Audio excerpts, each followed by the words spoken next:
You've got two deadly domestic incidents in Mobile within the past 5 days. One happening on Halls Mill Road Friday night, the suspect shooting a woman, then killing himself. The other one Monday night, Anthony Orr accused of shooting his ex-wife and killing her boyfriend, who's now identified as Eldred Hall. Toy Thornton in the newsroom with more on this story. Toy, the mayor talked Monday night about the city is going to be getting in the fight against domestic violence. Tell us what you found out about that. I did. Byron Illinois Chief Lawrence Batiste says today they believe the way to reduce domestic violence in the port city is education and enforcement. 2 times within 4 days. The worst thing that can happen is death. Domestic-related incidents where guns were involved and a life was taken.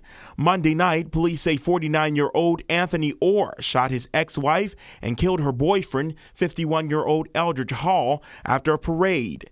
Orr had been arrested a week before on 2 domestic violence charges. This is a prime example of potentially where somebody may not should have had access to bail because the offense that he committed. I mean, once a person has identified themselves as a shooter, and it's kind of hard to get them to stop. Friday night, police say a man shot a woman, then left the scene in his car. Investigators say officers followed him until he stopped and killed himself. It was a shock. It was something that I never ever want to experience again. Detectives say the man's vehicle crashed into a church.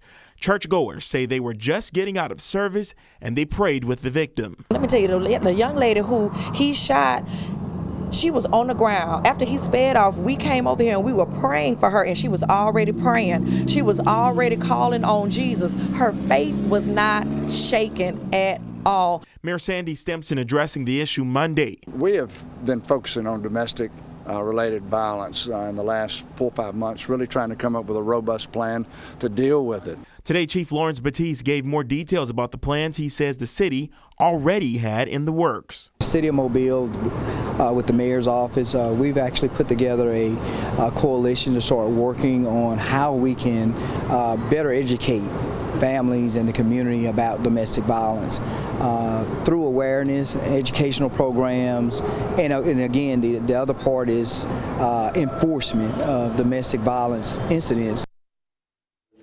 And anyone in need of help with the domestic violence or abuse situation can call Mobile Police or Penelope House. Go to our website for that information. In the newsroom, Toy Thornton, Fox 10 News.